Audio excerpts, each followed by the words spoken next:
There we go then. Very good evening to you, and welcome to the locker room on this Champions League playoff night. Celtic and Bayern Munich. It finished at Celtic Park tonight. Celtic won, Bayern Munich 2. Hopefully joined by Mikey soon. And we'll be on until 11 o'clock. Get your comments coming in. We're on YouTube, Facebook, and Twitter. I need to stop calling it Twitter. It's called X now. But anyway, we're on until 11 o'clock. So get your comments coming into the show. What did you think of that game? I felt as though Celtic finished the game well. Celtic finished the game stronger. Watching that first half, I thought, Bayern Munich was miles up. There was a massive gap between kind of like Celtic and Bayern Munich as well. And it was Celtic really kind of like defended well in parts of that first half. I thought if you wanted to score a goal, that was when you want to score a goal, the last kick of the game in the first half, and you're thinking to yourself, "Oh no, that's going to jail them up for the second half." And then before you know it, they got an early goal in the second half with Harry Kane. Who else? But it had to be Harry. It had to be Harry Kane. I must admit, it was a good goal that he scored as well. 2-0, and then you thought, well, Celtic's going to be up against it here. But all credit is Celtic. They come back into the game. I thought like the closing 20 minutes, they played well, and they certainly used the 12th man to use the Celtic Park support tonight. And yeah, I thought if you maybe ask any Celtic fan or any Celtic player or even connected to the club, they would say, well, they would take a 2-1 defeat or 2-1 win over Team Munich. But of course, it's a different animal going over there next Tuesday. Talking about next Tuesday, we'll be on as well. We have got all the build-up of the game for you between 6 and 7, and then at 10 o'clock after the game, we'll be on next Tuesday as well. Talking about shows, we'll be on Friday night for the big preview show of the weekend, and Sunday night for the weekend, the review show as well. So so I'm not alone now. I am joined by Mikey on the show. Mikey, how are you? Yeah, I'm all right. Just for having me on. Yeah, no bother. What did you think of that game? I thought Celtic were excellent. I was very surprised by how they played. I think that obviously when you're playing against a team like Bayern Munich with the quality that they have, I think the Celtic did absolutely brilliantly considering the circumstances, and they leave themselves with a decent chance to go away to Germany and get potentially through. Although I don't think that's really possible with the way that Bayern Munich are, but they've at least given themselves a chance, and I think that's the main thing. Yeah, I mean, Hasper Scumble basically says that Harry Kane's record is unbelievable, and he's some player, and who else? But he scored the goal in the second half, and you're thinking Celtic's going to be up against it, but I suppose that in football terms, Celtic won that in the second half. I mean, I think that it was quite an interesting game actually, because if you look at the very beginning of the game, obviously Celtic having the early goal disallowed, Munich then sort of bringing themselves back into the game, and then they go 2-0 up, which you're thinking, all right, Bayern, they're a very good side, they're going to go and kind of run away with this now, but Celtic obviously pegged them back, and towards the end of the game, it looked quite nervy for Bayern, so you could really tell that Celtic will go into the second leg with a lot of belief, and I think that's a hugely important thing for them to take forward. And even if they don't go get anything, they've shown that they can compete in Europe. And this season in general, I think, shown that. Yeah, no, they can make that. They got a good run in the group stages. Well, not the group stages now; it's a league section. But anyway, let's go back to the beginning of the game, Mikey. Nicholas Kuhn scored a brilliant goal. I think it was in 30 seconds, and I didn't see the offside until I saw the replay as well. And yeah, it was Ida was offside, and Joe Hart was saying in commentary, he shouldn't have been there. But I mean, and that would have been a perfect start for Celtic as well. But it's just one of these things.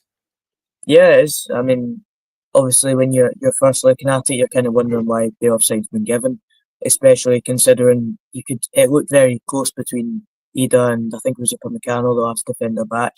So you were kind of thinking, oh, why has this been disallowed? But when you saw it back, I'd say it was pretty unanimous that it was offside. But yeah, I mean, we've seen it so many times, the way that Celtic start games, they are very electric from the beginning. And you did get the idea that if they were to try and get something out of the game, they'd need to lay an early marker down. Even though they didn't score, I think that they did at least show that they had something about them from the early stages. Yeah, and then when that goal got kind of chopped off, that was the only real Celtic chance, we'd say, in the first half, and it was backs to the wall. And I thought Celtic kind of rolled their luck at times, as you always do in the Champions League games, no matter who you're playing against, Bayern Munich, Barcelona. And then when the goal came, you're thinking, well, that's a bit unfortunate because obviously we always speak about this show. Well, I speak about anyway, Mikey, that teams taking the game in stages as well, in terms of like Ross County going to Celtic Park or going to Ibrox or whatever. But the ball was on the other foot tonight in terms of Celtic was at home, but they had to take the game in stages tonight. And you're thinking, well, when that goal went in, you thought, oh, it's just a pity that they lost a last minute, a last second goal going into half time. And you know yourself, Mikey, when the team goes in 1-0 up, they're kind of buoyant for the second half. Yeah, it was the best time for Bayern Munich to score because, as you said, right on half time, it really kind of drastically changes the team talk for both teams. And it was a good finish as well, by Elise. So, yeah, it was probably what you consider a bit of a sucker punch for Celtic. But look, I think they responded to it quite well in the second half. I think that, as you said, in the first half, they were quite sort of defensive, backs against the wall, and there wasn't really a huge amount of quality coming from Celtic. A lot of it was just defending. But second half, I think they came out a lot more. I think they were a lot more aggressive. And although it was a bit of a sucker punch to concede at the end of the first half, it kind of actually did them a bit of good because I guess it let them play with a little bit more freedom, knowing that obviously you don't want to go and concede 3 or 4 and the tie be over, but they had something that they kind of had to come out, and it gave them the ability to try and play a bit more expansive and a bit more aggressive in that second half. So yeah. Although it was a bit of a sucker punch, it could have actually helped them in some ways as well. It's a bit ironic, Mikey, because you see it, we see it every week in the Premiership that a team scores right on half time and they're buoyant for the second half, and obviously Bayern Munich went in 1-0 up, and then in the second half, Harry Kane got that early goal as well, and you're thinking, well, the game's kind of dead by that point. But it's funny how like teams get a wee bit of a lift going in 1-0 up before half time.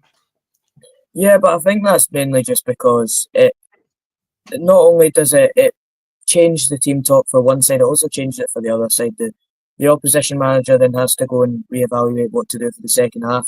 And getting a goal right on the stroke of half time, it just lifts the mood going into the dressing room, and I think it's benefited a lot of teams this season. You see a lot of them score a goal right on the verge of half time and then go and win the second half quite comfortably. But yeah, I think they were very impressive in the way that they fought back in that second half.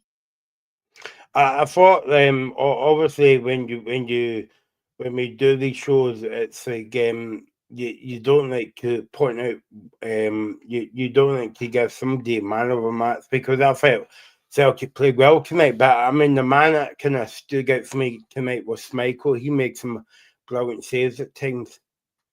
Yeah, I think he kept Celtic in it, especially in that first half. A lot of his saves were very impressive, and we've seen that a lot in the Champions League. There's been a lot of he has saved them on multiple occasions. So it's just what he does, and yeah, it's another one of those very very impressive performances tonight. And you know, it's was kind of a bit of a surprise considering his age and that he was kind of winding down his career in Belgium, but he's came back to Celtic, and in the Champions League he's been absolutely brilliant. Second half, then, obviously the first half was all Bayern, but credit to Celtic. I thought they rolled the storm at times, as I think, albeit by for Bayern to score a goal right on the stroke of half time. Second half, Celtic got another goal, but again, it was ruled out from VAR. Uh, what did you think of this goal? Because I was a bit kind of touching going. I suppose that's why they got 7 minutes at the end of the game. Yeah, it's one of those though where you kind of just have to trust the officials on it, because it does become, I suppose, a bit of a matter of opinion. But yeah, I wouldn't really argue either way about it. Had it been given, then you could kind of say, yeah, fair enough. But the fact it was disallowed, I don't think you can. I think that you can make the argument that it shouldn't have been disallowed, but on the other way, had it been given, then you could have argued the other way that it should have been disallowed. So it's one of those sort of 50-50 ones that you don't really, yeah, that you can kind of argue it either way, to be honest. And then Angle's Celtic Sugar Hugget, well, Sugar would get Sugar, as they say, make it Sugar Hug a penalty in that second half as well. And again, it was a kind of like debatable one. Yeah, but you see them given and you see them obviously not given. But I would have been quite surprised had it been given. But again, sometimes it just feels like the luck goes against you, and that was it again with the second half with Celtic. I guess the whole game in a sense, because obviously they had the goals disallowed, and obviously the penalty shout as well. So on another night, yes, Celtic could have gone on and won that game, but in the end, I think that again it's one of those where you can argue either way. And I suppose like Celtic had their chances in the second half, but before they scored, Maeda had a shot goal. I think he's a early shout for Player of the Year, Mikey. You might have something to say about that. I don't know, but I thought it was brilliant tonight again. He read that line very well, and I mean, I don't know about you, but Celtic won a watch by winning the appeal and playing tonight, and obviously playing next week as well.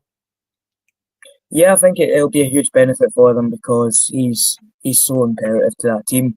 And when obviously Jota came in, you're kind of wondering how does Maeda get in that team, because I feel like had Celtic prioritised Adamida up top, then you're kind of thinking how does Jota and Maeda play in the same team, especially when Nicholas couldn't play in as well. But I think the way that Brendan Rodgers has dealt with it, at least so far, has been excellent. And yeah, he's been unbelievable, and that's a great problem for Celtic to have, that they've got 4 players. Well, maybe not Adamida, but he played very well against Aston Villa. You have quite a few options there that'll be at least you could say are useful for those positions. So I think that's a good problem to have. And the way that Celtic are playing at the moment, anyway, they can kind of it's a brilliant problem to have for them. And going into next week, having someone like Maeda available is a fantastic, I guess, not addition to the team, but just to have him there is obviously brilliant for them.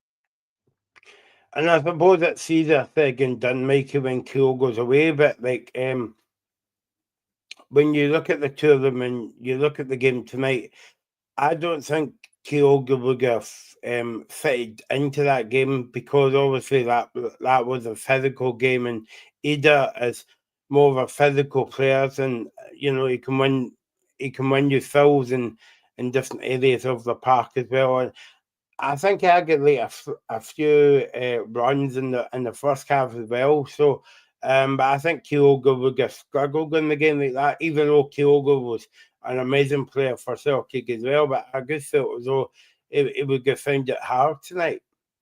You could say that, yeah, but you could also say that his pace could have caused Bayern trouble. So you kind of take into account the tactical. The tactics would have been different had Kyogo been the one playing. It wouldn't just become that fit. I feel like the way that Celtic played was kind of shaped around having Adam up there and being able to use that physical element. Had he not been up top and had it been Kyogo instead, then you would have said obviously they'd play that sort of they play a different sort of way. But I think that the way that Kyogo fitted into that team, I think that he would have benefited anyway. But you could say the same for Dyson Maeda. He's not a very physical player, and he played excellently as well. So it's just kind of you could put any sort of spin on it. But yeah, I think that the game would have been very different had Kyogo played definitely. But I think that having that physical presence up top did help Celtic. And obviously Celtic got the break in the second half. Maeda was a goal, a good goal, and good time for Celtic to get back in the game. And as kind of like Anna pointed to in the chat here, thanks for your comment. Thanks for watching on YouTube. He said when Celtic finished the squad, you saw that the mood and the atmosphere kind of went up, even though the atmosphere was well handmade up for tonight's game. But I mean, when Celtic scored, because there was a part in the game where was it 5 minutes to go or something, Bayern Munich gave away a corner, and I think that was because of the noise that be, be, between the defender and the goalkeeper. I don't think they heard each other because of the noise. Yeah, I think that just having that atmosphere behind you, Celtic Park, has been well documented. That it brings a lot to that Celtic team. And in the past, maybe it wouldn't have benefited them as much because the gap between Celtic and, for example, Bayern Munich, a PSG, a Barcelona would be a lot bigger than it is at the moment. I think the Celtic have got a lot more competitive in recent times against these sides so that the atmosphere can level things out in a way. So I think that, yeah, when Dyson Maeda scored, you could genuinely feel the atmosphere was rising, and you kind of had the feeling that something was coming for Celtic. In the end, it didn't. But yeah, with the atmosphere that Celtic bring on European nights is it's absolutely fantastic. Yeah, obviously, I was listening to Vincent Company speaking yesterday. Obviously, the manager of Bayern Munich, and he was saying that the atmosphere is kind of unbelievable. Because he wasn't playing for Man City. I think when Man City came to Celtic Park a few seasons ago, but he was there to support Man City. But also, you heard in previous seasons that um even Messi from Barcelona, I think that was one of the best atmospheres, and I think that's what Brendan Rodgers was trying to build this season. A, to get credibility back on the European stage for Celtic, but B, to create that kind of like wonderful atmosphere. Yeah, and I guess the disappointment for Celtic is that atmosphere only really comes out maybe 6, 7 times a season now. When they play the European games and the Old Firm games, the rest of the time the atmosphere is usually quite flat from what I've seen. So if they can get the crowd right behind them and rocking, then domestically, I think although they already dominate quite substantially, I think it'd be even more because outside of the sort of cup finals, the Old Firms and the European nights, the atmosphere is usually not great. But yeah, I think when the crowd's rocking on a European night, it's the same as Ibrox. When the atmosphere's up and everything's brilliant, then yeah, you definitely give your team more of a chance of getting something out of a big game like tonight. And I think the way that atmosphere was really well in the morning at the end, you wouldn't have been surprised to see them get an equaliser. I think that's a good point that Haskell Scumberland makes about the if you don't believe you're unlikely to achieve.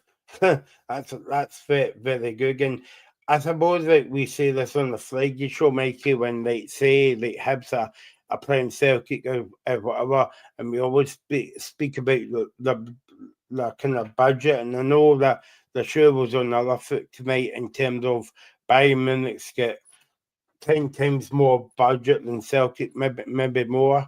But in a one-off game, Mikey, anything could happen, and I think in the second half it was more of a kind of would you say a even game and um forget about the first half.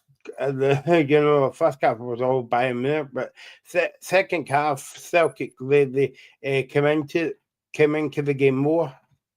I think so, yeah, and I think that they had the better chances. Obviously, Bayern Munich controlled the ball a lot more. I think that they were better on the ball and they had a lot of the possession. But I think that Celtic carved out the better opportunities. Obviously, they had the ball in the net. They had the penalty claim. They obviously scored as well. So you could say that Celtic were the better side in the second half. I'd say it was more even in the second half. Definitely, they definitely grew more into it, and I think the crowds definitely helped that because when Bayern went 2-0 up, you wouldn't have been surprised to see the Celtic Park crowd turn somewhat, maybe not completely, but little bits of frustration creeping in, which we saw in the Young Boys game and quite a few other games this season at Celtic Park. So, yeah, you wouldn't have been surprised to see that sort of creep in a little bit, but it didn't. They stuck right behind the team, and obviously when they got the goal with just about 10 minutes to go, the atmosphere completely shot up again and they were right up for it. And yeah, as I said, you wouldn't have been surprised to see them score again. And I suppose sticking with the atmosphere as well, Mikey. Like I'm usually kind of like at the European games. Obviously, I'm here tonight, because I would prefer speaking to you than at the game. If you believe that, you believe in Santa, I suppose. But Yeah, like, I didn't yeah. believe that at all. Oh, right, okay. I thought you believed in Santa. Then no, I'm okay. But like when you're at the stadium, it's very noisy when you hear that Champions League theme tune. But to me, on the telly, it seems louder than Pocket would have been when you were actually there. I mean, it's one of these ones where you could turn down the volume on the TV and still hear the fans. Well, unfortunately, I've never actually physically experienced a Celtic Park European night. I've never been. I've never really experienced a Hibs European night either. But that's for different reasons. But yeah, I mean, the thing is with Celtic, and the main criticism I've had of their atmosphere in terms of domestically is that they could do so much better domestically with the atmosphere. I'm not sure if you'd agree with that, but I think a lot of the time when you're watching a game against, for example, Hibs or Hearts or relatively big games, but the stadium's mostly empty with 10, 15 minutes to go. The atmosphere's completely down, and apart from a couple of sections singing, there's not really anything there, and that's what I've experienced having been at Celtic Park. And then you look at it on a European night, the entire stadium's up. It's rocking at times, and you're just thinking that if you could just experience that in the away end on like the other 30 odd games a season where Celtic are playing at home, it'd be so much better because like I feel like the overall experience of being at a European night, obviously you will have experienced it, but I haven't ever seen anything similar to that. So sometimes I think that's a major criticism I have, but on a European night you can see the difference in the team when the atmosphere's up, and I think sometimes that can be forgotten, and when it goes flat during a domestic game, you can really tell. But with these European nights, they're absolutely brilliant in terms of atmosphere. I think as well, obviously we'll speak about next week's game in a minute or two as well.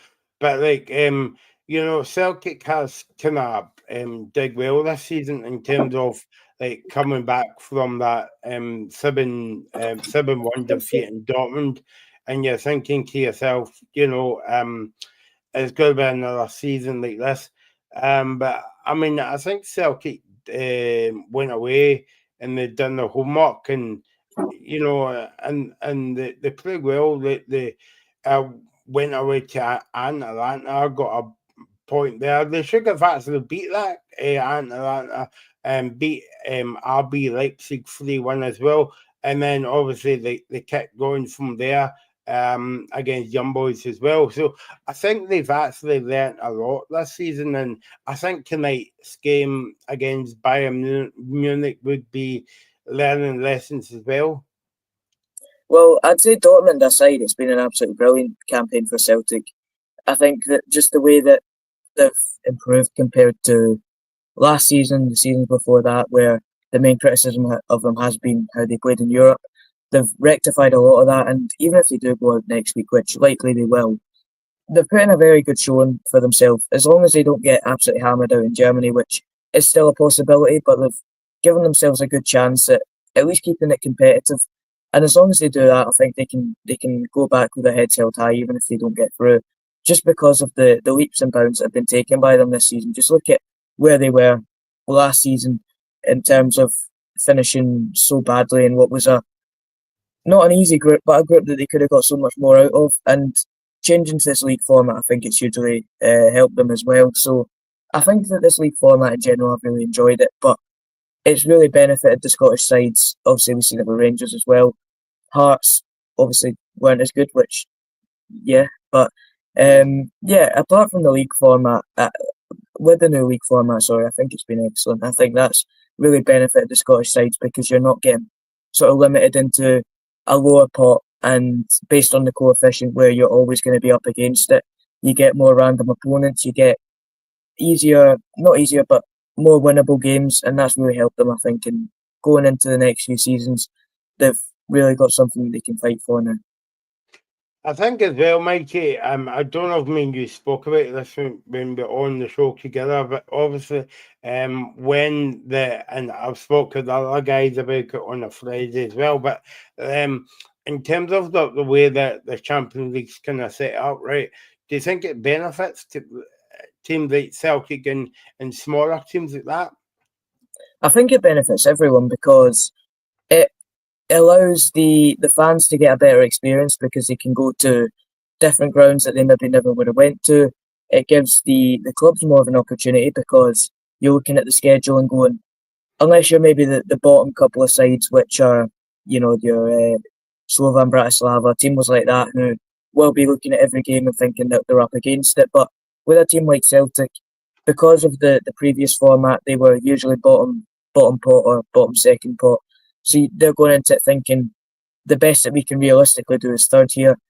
And I think this new league format is giving a lot of teams more of an opportunity to go through because there's less teams going out at this stage. And I feel like it's a much better overall experience for the fans, for the clubs, just in general. I think it's a brilliant change. And it wasn't one I was completely keen on at the start because I didn't really think there was any need to change it. But I think as it's gone on, UEFA have definitely been proved right on it, and I'd love to see it be continued for a long time, and I think that's the major aim for it as well. So, especially for Scottish sides as well, which is clearly benefited just looking at the physical evidence that Rangers are getting through, and Celtic have obviously got through to the stage as well. I think as well, like if you asked me this before, Mike, I wasn't very sure. Obviously, sometimes as a football fan or part of the media that you don't like change, but when you actually saw the games getting played and it was very, I think you would say the word random because it was like every team you were playing a different team from a different country, and well obviously, and and that's what makes it a bit more kind of like special about it. I think that the old way, if we can call it the old way of the Champions League, it was getting a bit stale and all that. And I think part of the reason was they were getting the same old team through to the quarterfinals and semi-finals, and most people wasn't bothered about the Champions League because they knew who was going to actually be in the final. Yeah, exactly. And that sort of last round of games, like the ones that were all played simultaneously, that's the best experience I've seen for the Champions League possibly in my lifetime. I think that specific night where you were keeping up to date with all the games, seeing how it changed the table was very, very interesting. And I think that it has added that element of sort of randomness because Real Madrid Man City could have been the final. Obviously, Man City aren't at that level at the moment, but Real Madrid Man City is kind of the game that over the last couple of years has been the two best sides in it.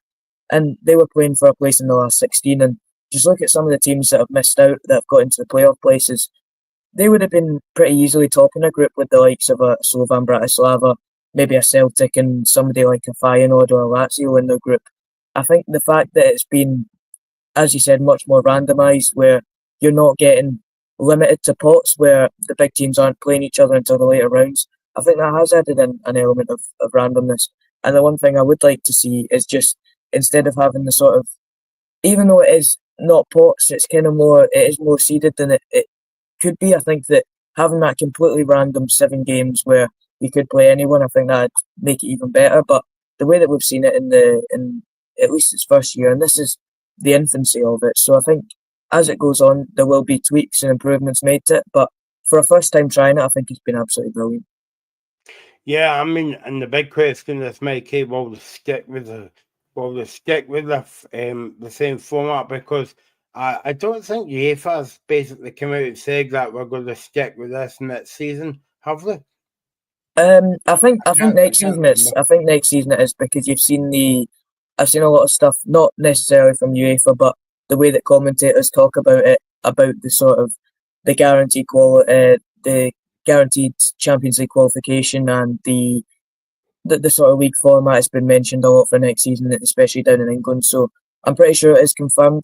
I'm not sure how long it is confirmed for. UEFA's quite bad at updating with what they're doing at Yeah. times. So I do think that it is pretty much confirmed for next season. And if it wasn't, then I think there would have been a lot more said about it. And I doubt they'd have kept it secretive until this point if they weren't just going with what they've done this season. And the fan reception to it's been excellent as well.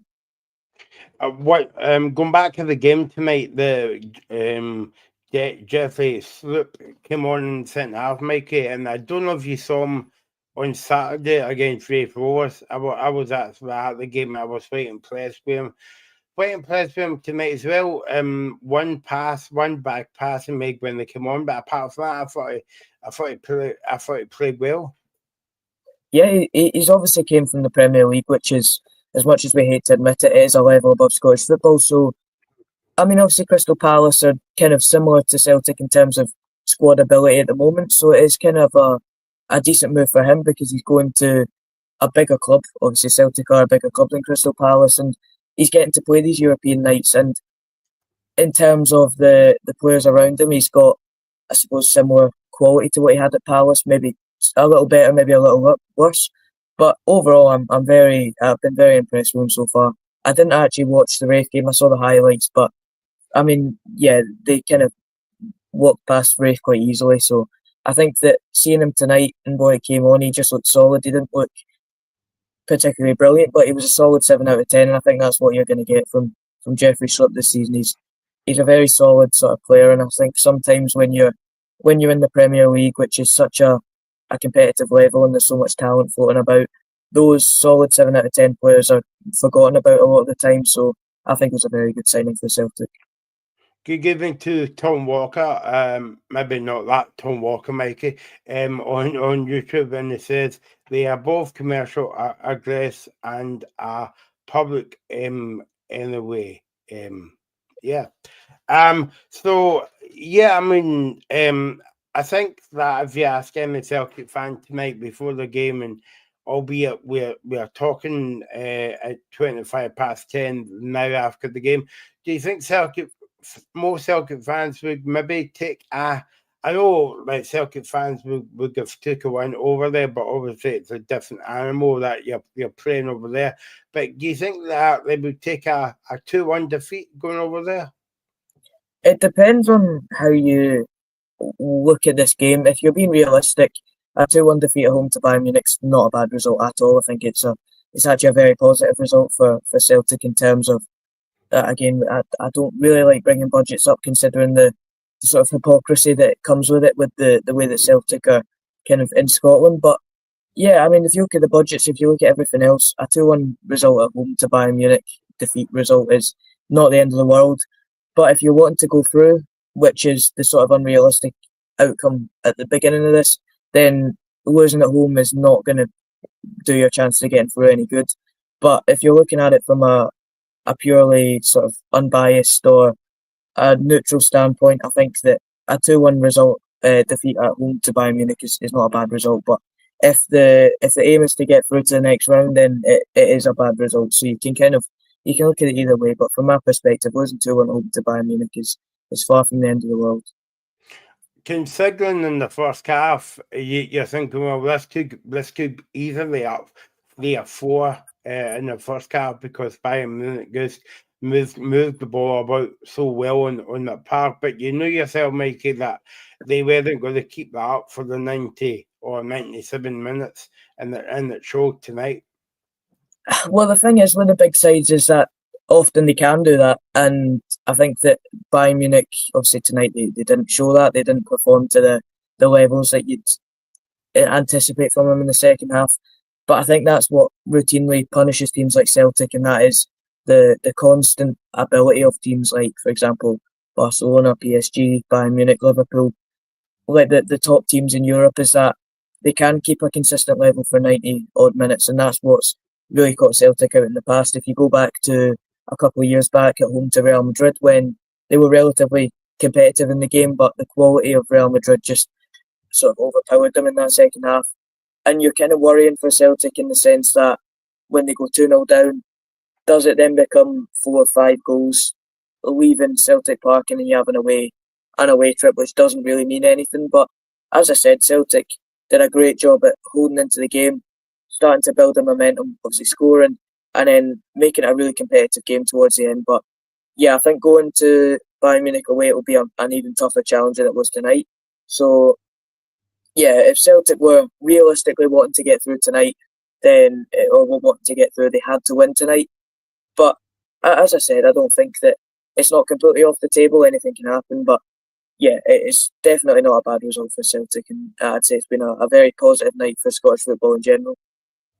And I suppose Gus come back on Maida, and I know we spoke about him earlier on in the show, got the goal, got a few shots at goal as well. But I mean, Celtic played like a masochist stroke, emailing or whatever they did to UEFA, because I think Celtic would have struggled big time tonight. Yeah, I think it was obviously a very good performance by him. But as I said before, I think that take big players out of a team, you often think, oh, without him, this wouldn't happen. But the tactics would have changed. There would have been a different sort of setup to the game. So you kind of look at it and go, yes, he was hugely influential tonight, but had he not been playing, someone else could have stepped up in his place. So yeah, but I mean, having someone that Dyson Maeda's quality in the starting 11 for a big game is definitely what he's still at Celtic for. And he's such a good player. And we've seen that for quite a while now, and it's weird to think that just sort of a year and a half ago, there was questions around whether he was good enough. But ever since, I'd say, the Livingston game, the 4-2 game in the Scottish Cup last year, he's kicked on to another level, and I think that's really shown in the Champions League this season, especially. And I think that Brendan Rodgers, I don't know if you saw him speaking yesterday, Mikey, but he was basically saying at the press conference that he played Maida too much, and obviously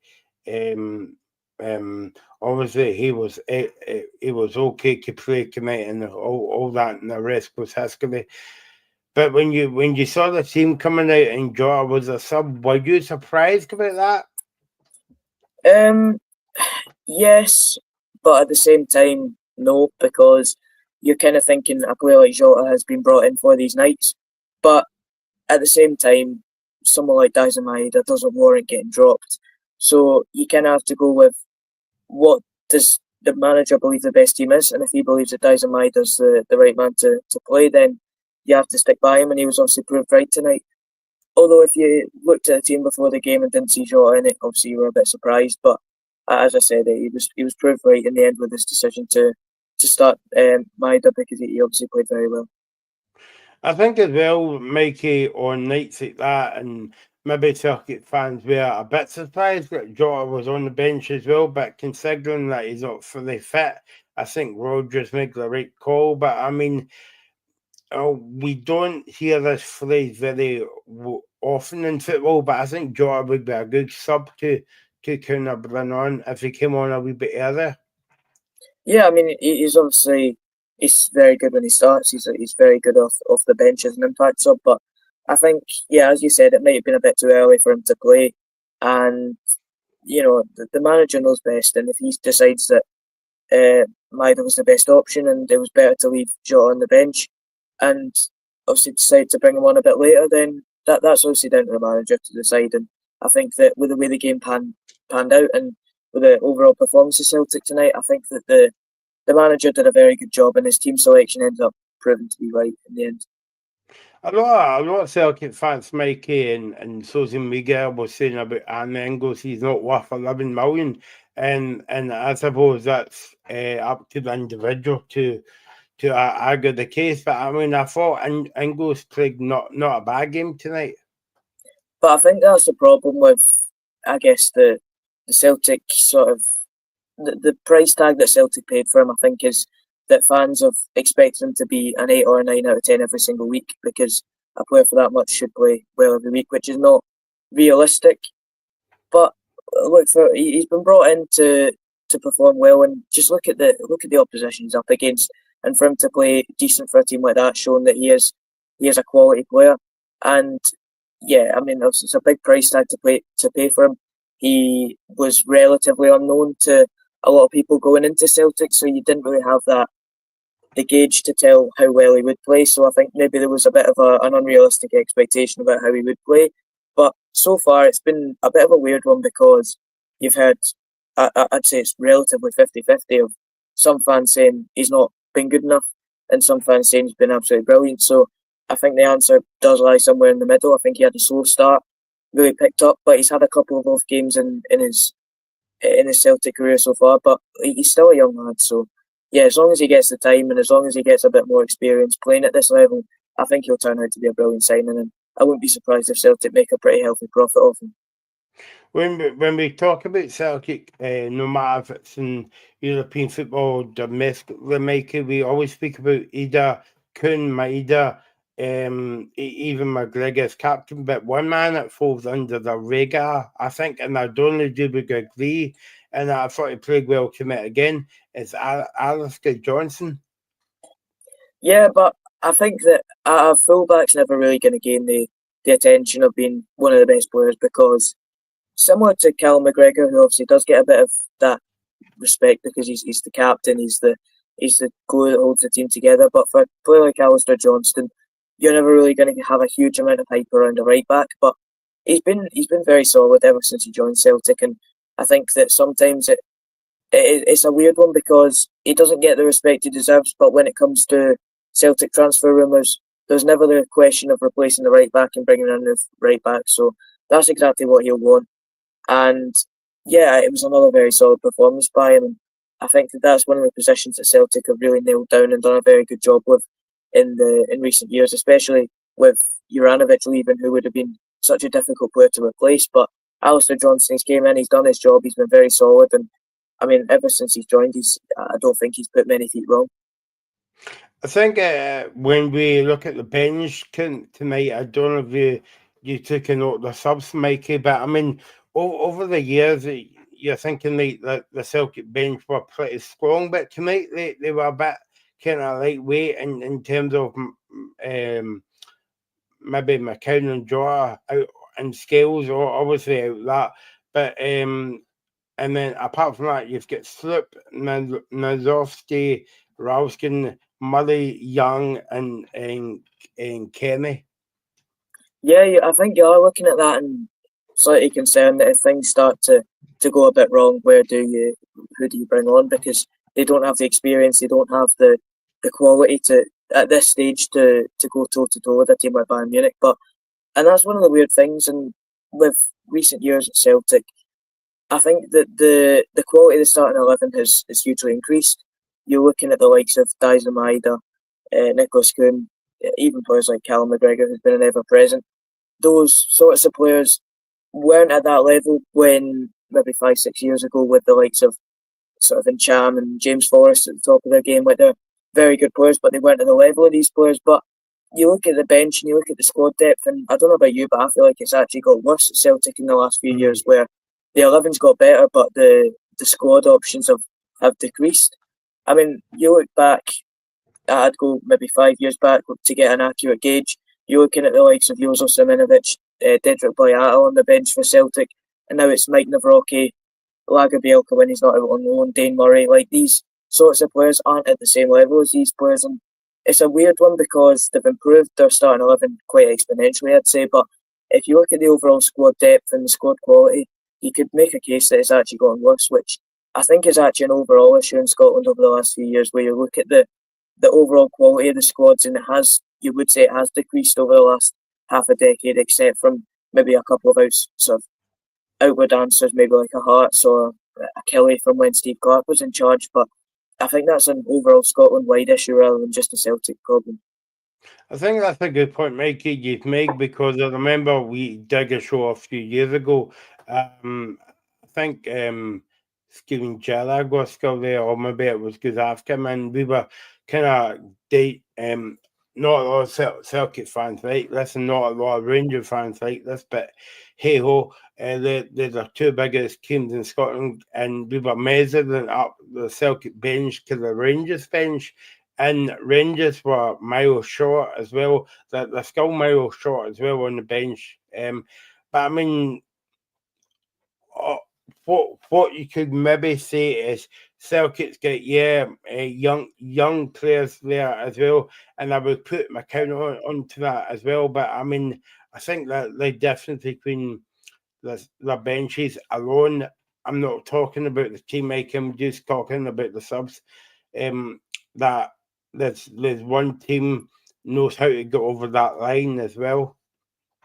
Yeah, I think that is true, and I think that if you look at the Celtic team, you don't need a vastly brilliant overall squad. You don't need a brilliant bench domestically, because in the first hour of a game, usually they'll blow whoever they're playing away with maybe 2 or 3 goals, and they can kill the game off. And they have the opportunity to bring on the likes of Johnny Kenny and even Adam Montgomery, players like that, the younger talents. But when you're in Europe, that lack of squad depth can come back to bite them at times, and you've seen that with games where it's quite close, and then just look at the Villa game, for example, where the game's close, and then Villa have players they can bring off the bench to make the impact, and Celtic just simply don't. And that's obviously a budget thing, because they can't afford to have the same level of quality, not only in the starting 11 but on the bench as well.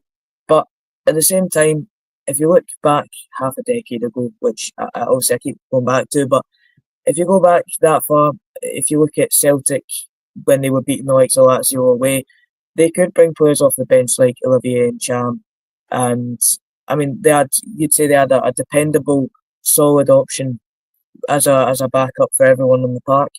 And now you look at it and you don't necessarily see that. Obviously, Anthony Ralston's a decent player, but he's not at that level. I would say. I think that as Alistair Johnston, so as soon as you start getting players that are out injured, then those problems do start to arise where there seems to be big holes in that team. But I mean, I'm not entirely sure what's happening. I'm not entirely sure how to fix it. But you do notice that when watching Scottish teams in Europe, especially in recent years, that they just don't have the quality to get over the line in the end.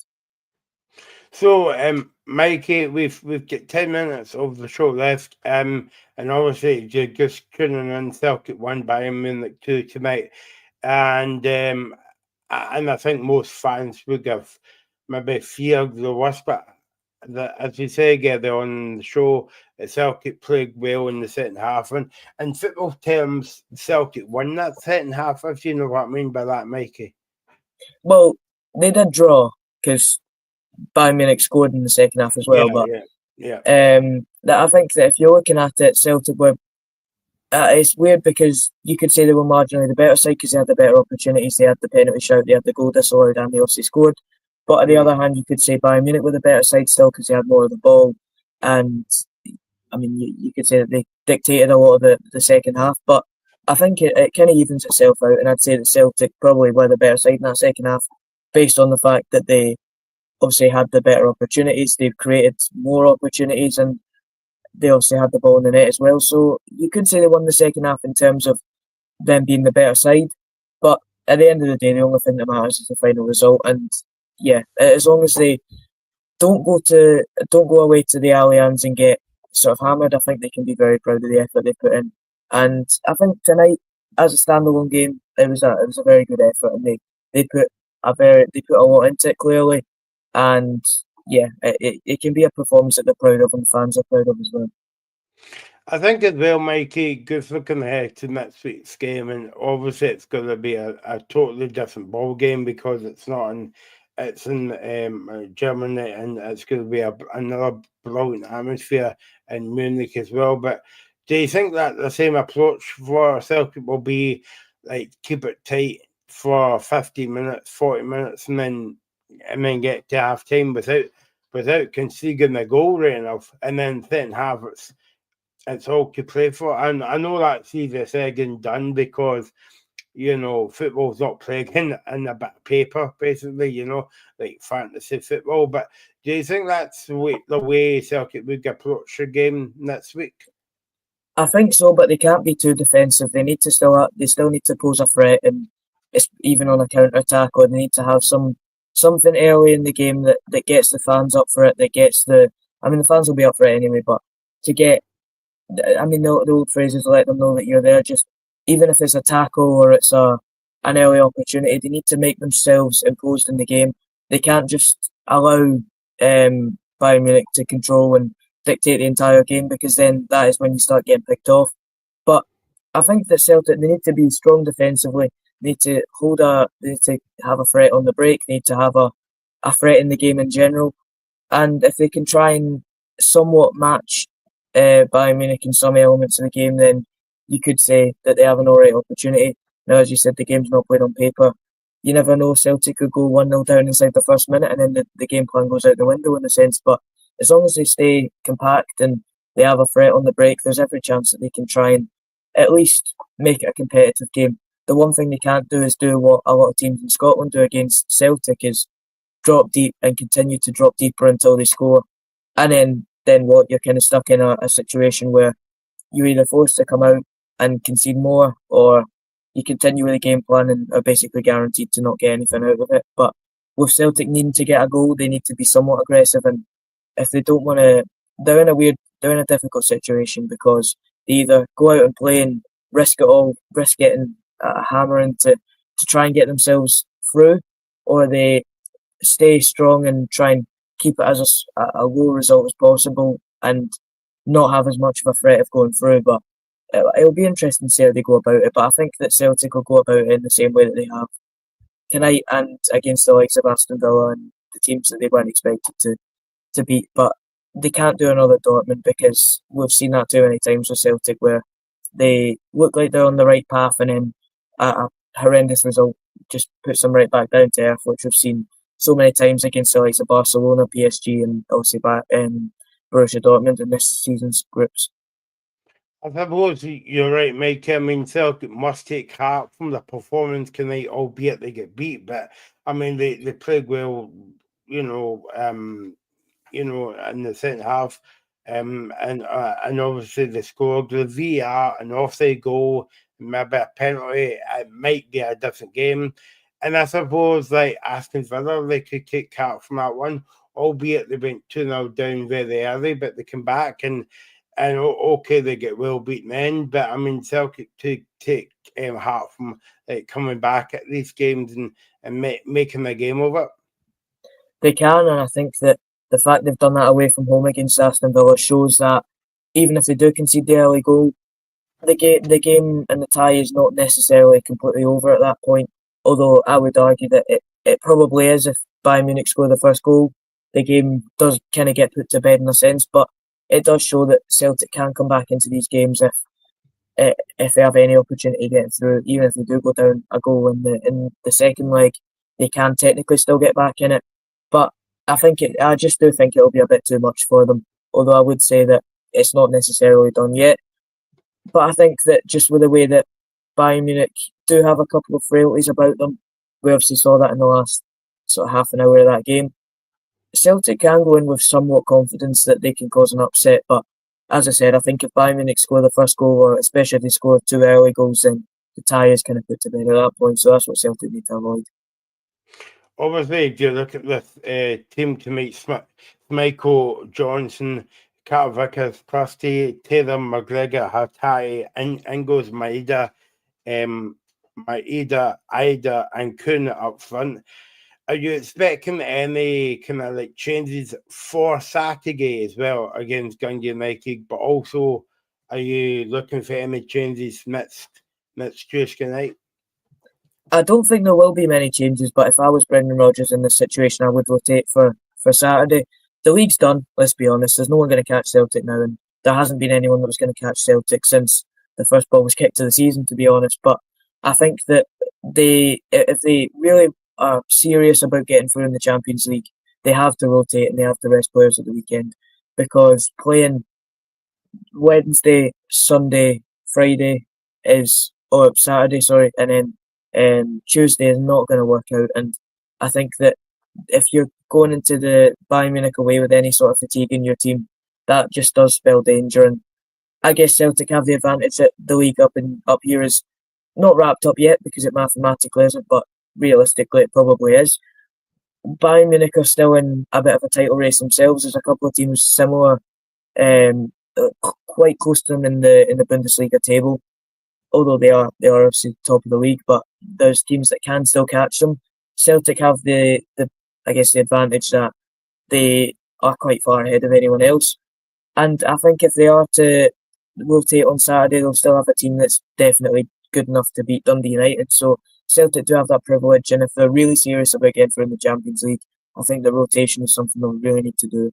And I think that's one criticism you could have of Brendan Rodgers this season, is that he hasn't rotated enough, especially when there's European games right around the corner, which may have harmed the overall performance, you could say. Do you think as well it helps Celtic on Saturday having a home game before they go away? Because, okay, Celtic could have went to Dundee and still won 5-0 or whatever, but just with that home advantage as well, especially when you're going over to Munich on the Tuesday night. I think more than anything, it's the travel. I think that although it kind of can go under the radar at times, travelling up to Dundee, although it's not the longest journey in the world, when a trip along to Munich is kind of looming, the last thing the players will want to do is get on the team coach and go halfway up the country to a game. And I think that having that home advantage, just having the ability to play at home and not having to worry about the travel home and then trying to sort themselves out for Tuesday is a major help for them. But I think that regardless of whether it was home and away, I think Celtic would be favourites. But Dundee United away is far from an easy game. Obviously, Dundee United at home is not an easy game either, but I think the last thing they would have wanted was to travel up to Dundee to a very difficult game where they're leaving it all out on the park before then going into the biggest game of their season on the Tuesday or during midweek. So I think that having the game at home is a big benefit to them because it gives them that advantage over Dundee United anyway. And of course, we'll be back on Tuesday night for the second leg of the Bayern Munich Celtic game. And we'll be back on Friday for the weekend preview show, previewing the weekend action. Thanks to Mikey for joining me tonight. Brilliant to see you as always, Mikey. Thanks to your comments. Thanks to everybody is watching. And we will see you again on Friday at Finish at Celtic Park tonight. Celtic 1, Bayern Munich 2. Celtic in the Champions League with all the build-up and reaction on Independence Live.